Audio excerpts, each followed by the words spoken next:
Hallo zusammen zu Irisch Gut, zu den Stories und Tipps von der grünen Insel. Heute mit einer Episode, in der wir euch mitnehmen in eine andere Welt. Beziehungsweise wir nehmen euch mit zu einem Mann, der von sich behauptet, ich habe Zugang zu dieser anderen Welt, zu der sogenannten Anderwelt, zum Reich der Feen und Kobolde. Und ich treffe mich regelmäßig mit den Leprechauns, mit diesen kleinen Männern in grüner Tracht, die die Hüter großer Goldschätze sind und die man nur dann sieht, wenn man an sie glaubt. Ich bin Kevin Woods, sagt der Mann, und I'm a Leprechaun Whsiperer. I talk to leprechauns and I'm the last Leprechaun Whisperer in Ireland. Kevin Woods ist also der letzte Leprechaun Whisperer von Irland. Und damit natürlich auch der letzte Mensch auf der ganzen großen, weiten Welt, der weiß, wie man Kontakt aufnimmt mit diesen Wesen und der sich mit ihnen unterhalten kann. Und das Schöne ist, der Kevin Woods behält es nicht für sich. Den Kevin Woods kann man besuchen in Carlingford auf der Cooley Peninsula an der irischen Ostküste, kurz unterhalb der Grenze zu Nordirland. Und genau dort haben wir ihn für diese Podcast-Folge getroffen. Und weil er so toll erzählen kann, habe ich das auch nicht immer alles komplett übersetzt. Irisch Gut. Stories und Tipps von der grünen Insel. Für alle, die sich nicht so gut auskennen mit der irischen Anderwelt, schnell zu Beginn die wichtigsten Dinge, die man da wissen muss. Viele Leute in Irland sind fest davon überzeugt, dass es außer dem Irland, das man sieht, auch noch ein Irland gibt, das uns verborgen bleibt.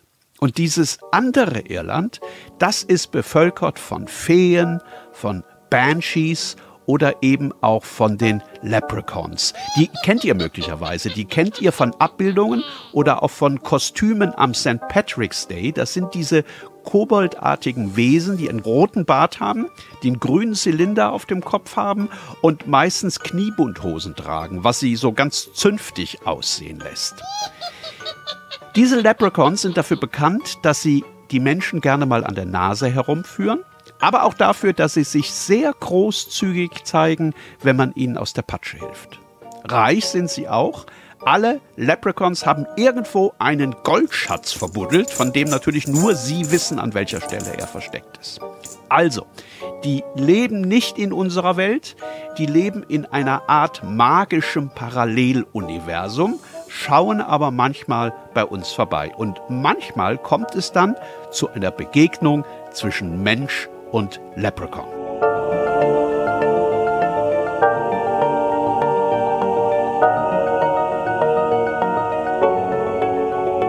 Bei Kevin Woods hat alles vor 36 Jahren begonnen. Damals ist ein Mann aus Carlingford, Bekannter von ihm, in den Cooley Mountains unterwegs gewesen. Das sind die Berge, die hinter dem Ort aufragen. There was a local man heard a scream coming from the Cooley Mountains. And he went up to investigate the scream, and when he went up there, he couldn't find anybody.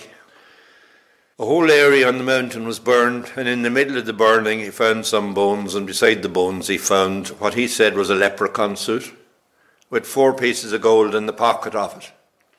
He brought it down, he showed it to me, and he told me he thought that leprechauns lived on the Cooley Mountains, and I told him that was rubbish. 2 years after that I was fixing the wall out there, and I found in it 4 small pieces of gold. And I brought them up the mountain, and when I got up there for the first time in my life, I saw 3 leprechauns sitting on a rock, talking to each other, having a chat, dancing across the rocks.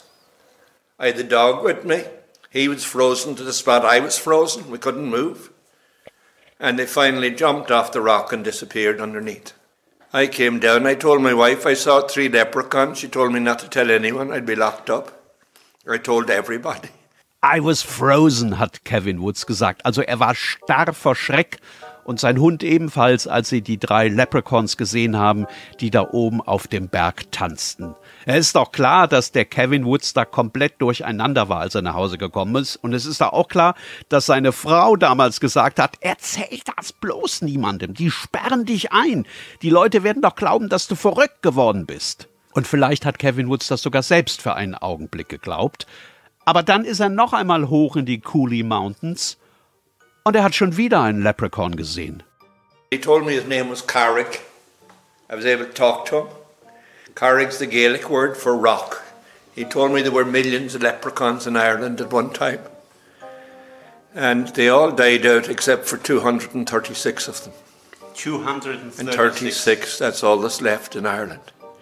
He asked me, could I help to keep them and that they would exist and that they wouldn't all die out, and I said I'd do what I could. He told me the story of their lives. He told me that there were spirits that were here from the beginning of time. Someone might see them as angels, someone see them as ghosts, someone see them as fairies. I see them as leprechauns, or I see them as a thing called Carlingford, which are child ones. Do they speak English? Or? They speak all the languages of Europe, because when the first humans came here 10,000 years ago into Ireland after the Ice Age, they came from Central Europe.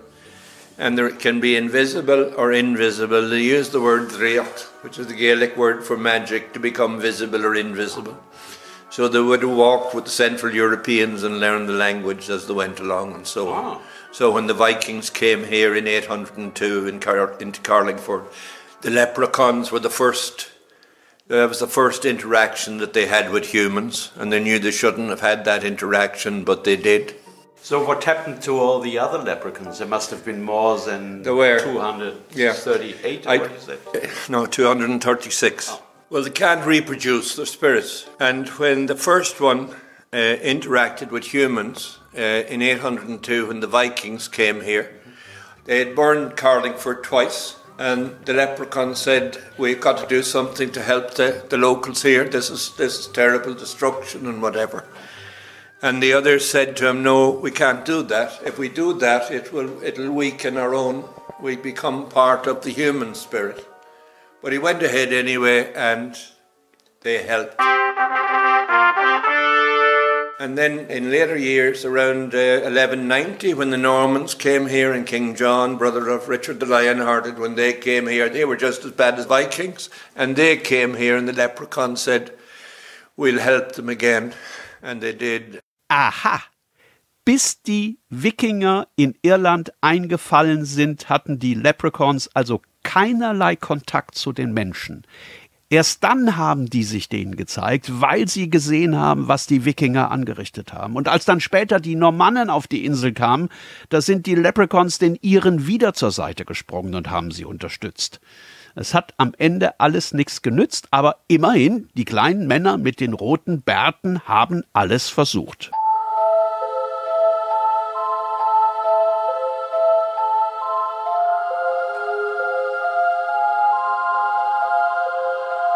Kevin Woods hat dann erklärt, warum die letzten Leprechauns heute ausgerechnet in den Cooley Mountains hinter Carlingford leben.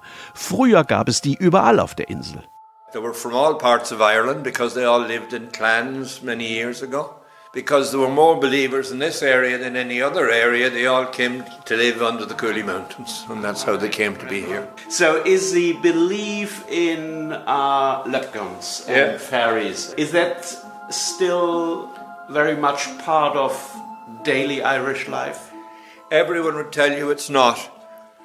They're liars. Da hat Kevin Woods etwas Wahres ausgesprochen. Es ist ja tatsächlich so, dass die Leute in Irland gerne zuerst einmal abwinken, wenn man sie fragt, ob sie an Feen glauben oder an Banshees oder eben an Leprechauns. Ach, wo, hör mir auf, wir leben doch im 21. Jahrhundert, sagen die dann. Wer glaubt denn heute sowas noch? Sie selbst zum Beispiel, nur würden sie es niemals zugeben. Für Kevin Woods jedenfalls hat sich alles verändert, als er die Leprechauns oben in den Cooley Mountains getroffen hat. Die fanden ihn nämlich so sympathisch, dass sie den Kontakt seitdem nie wieder haben abreißen lassen. So you're in constant touch with them? I am. I'm a shaman, a conduit between the human and the spirit world.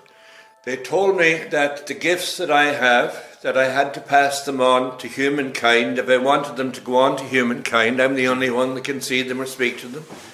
But if I want to pass them on, that I have to pass them on to a family with 7 sons. Oh. Now, I'm lucky I have 7 sons. You do? I do. and 2 daughters. Okay. But the eldest fella doesn't want the gifts. And I've told the leprechauns, and they've told me that if there's anybody that comes into the cavern, that I can give them a test, and if they pass the test, they will get all the gifts that I have when I die.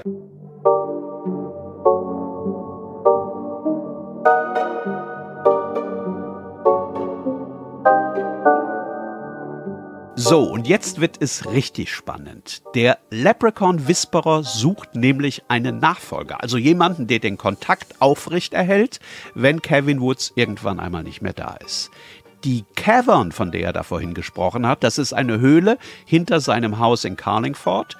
Und wenn man Kevin Woods besucht und sich seine Geschichte erzählen lässt, dann bringt er einen am Ende in diese Höhle und testet, ob man möglicherweise sein Nachfolger werden kann. Also der nächste Leprechaun Whisperer.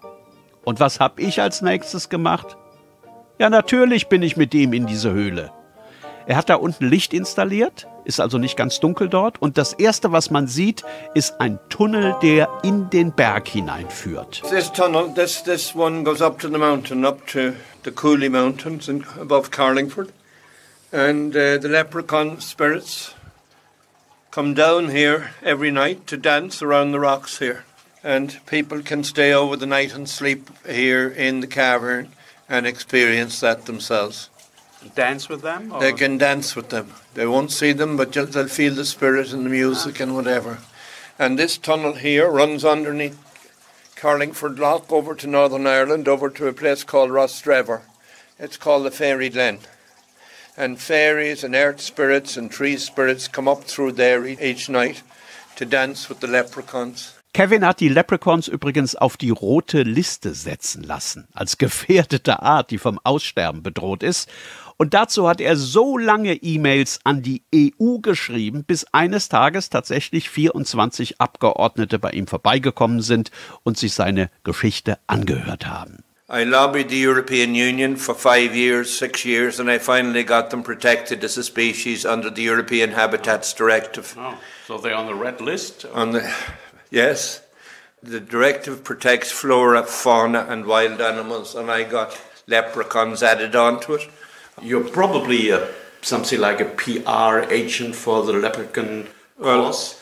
Do they like that? Do they like that? No, that's why I was contacted. Yeah, that's why I was contacted. Yeah. When did you see them last time? I saw them about 3 days ago. Okay. Yeah. Also das steht mal fest. Einen besseren PR-Agenten wie den Kevin Woods hätten sich die Leprechauns nicht aussuchen können, oder? Aber wir waren ja in der Höhle, in der Kevin jeden Besucher darauf testet, ob er möglicherweise sein Nachfolger werden könnte. Also der nächste, letzte Leprechaun Whisperer. Und dieser Test, der ist ganz schön kompliziert. Man muss sich an die Wand der Höhle lehnen und dann eine kleine goldene Schaufel ans Herz halten. So I'm standing here against the wall. Just come out from the wall a bit, yeah. So like this. That's fine, yeah. And I have a golden shovel. You have a golden held shovel to my heart. You must hold it to your heart, yes. A And leprechaun shovel. A leprechaun shovel. And the last living leprechaun whisperer Yes. will put original leprechaun green felt hat on my head. I will put my hand on your shoulder and let the energy flow from me through you and back up through the hat. Okay. If it gets warm underneath the hat, you'll be a leprechaun whisperer after I die. Okay. But not until. How will I be informed that because I'm living in Germany, you are... You will hear the word driocht. Driocht.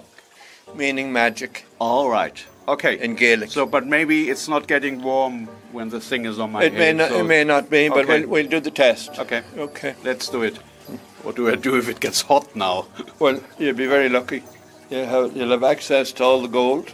You'll be able to play the fiddle, the flute, the harp, the tin whistle, the bowron, the drums, and the uilleann pipes. That'll be lovely, yeah. Be a one-man band. Totally, yeah.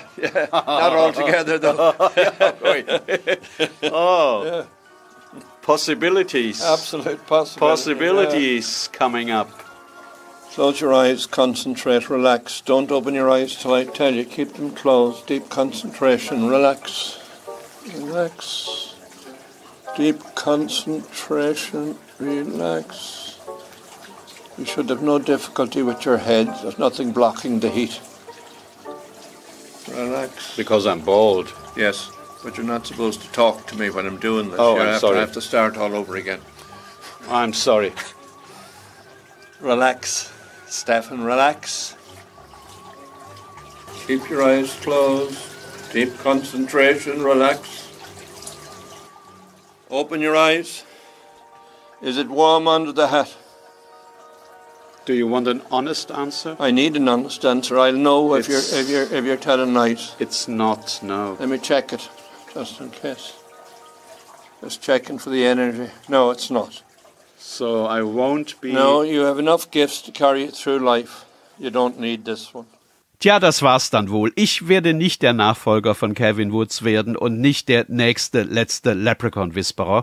Und leider werde ich auch nie in der Lage sein, sämtliche irischen Instrumente wie ein Profi spielen zu können und jeden Irish Pub zum Kochen zu bringen. Von all dem Gold ganz zu schweigen, das mir die Leprechauns ja auch beschert hätten. Aber toll war das trotzdem beim Leprechaun-Flüsterer in Carlingford, wo übrigens immer ganz schön was los ist. Bei Kevin schauen immer wieder Schulklassen vorbei. Und er engagiert sich auch sehr für Kinder mit Einschränkungen und für solche, die sehr schwer krank sind und denen er einen ihrer möglicherweise letzten Wünsche erfüllen möchte. Auch denen erzählt er davon, was er mit den Leprechauns erlebt. Ich habe mich dann verabschiedet und mich wieder auf den Weg gemacht. Und als ich aus Carlingford draußen war und an der Flanke der Cooley Mountains vorbeigefahren bin, da habe ich für einen kurzen Moment gedacht, weit oben am Berg würde sich was bewegen. Ich habe erst gemeint, dass ich mir das einbilde, und dann habe ich es wieder gesehen. Dann habe ich angehalten und bin ausgestiegen und habe lange Zeit mit den Augen den Berg abgesucht, aber ich habe dann nichts mehr gesehen. Als ich wieder im Auto war und gerade die Tür zumachen wollte, da war es so, als würde man ein leises Lachen vom Berghang hören. Aber vielleicht habe ich mir das auch nur eingebildet. Irisch gut. Stories und Tipps von der grünen Insel. Das war unsere Irisch-Gut-Folge über den letzten Leprechaun Whisperer von Irland. Wo ihr Calvin Woods findet, wie ihr zu ihm kommt, das haben wir alles in die Shownotes gepackt. Könnt ihr mal reinschauen. Auf YouTube gibt's etliche Filme von und über ihn. Und da findet ihr natürlich auch alle Folgen von Irisch Gut. Und natürlich auch bei Spotify und den anderen Anbietern. Bis zum nächsten Mal dann. Cheers und goodbye.